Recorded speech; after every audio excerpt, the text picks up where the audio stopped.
ይሄ የምትሰሙት ምስክርነት ግን አሁን እየተገለጸ እየታየ ያለ በጻድቁ ቃል ኪዳን እግዚአብሔር እየሰራ ያለው ድንቅ ምስክርነት ነው። ስሙ የተመሰገነ ይሁን። እህታችን የራሷን ምስክርነት ራሷ ትነግራለች። በጣም አስደናቂ ስለሆነ አድምጧት የተወዳችሁ ክርስቲያኖች።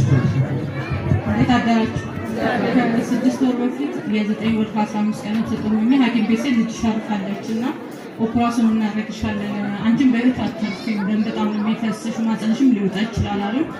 ሳልፍ እንዳጋጣሚ አርብ ላይ ነበርና እዚህ ጎራ ብዬ ጸሎት አድርጌ ሌላ ምንም ነገር አልሰጠሁትም፣ ግን ቆሜ መሰክርለታለሁ። እርሶ በቃ የሞተ ልጅም ቢሆን በሰላም ምንም ነገር ሳይነካኝ ከሆዴ በሰላም ገላግሉኝና ለልጆቼ እኔም ጤነኛ እናት ልሆንላችሁ እየተሳሳልኩኝና ወደ ቤቴ ገባ። ከማግስቱ 5 ሳለ ምንም ሐኪም ቤትም ሳልሄድ ምንም ሳልሄድ ለቤቴ ውስጥ ያው አፋም ቢሆንም ተገላግያለሁ።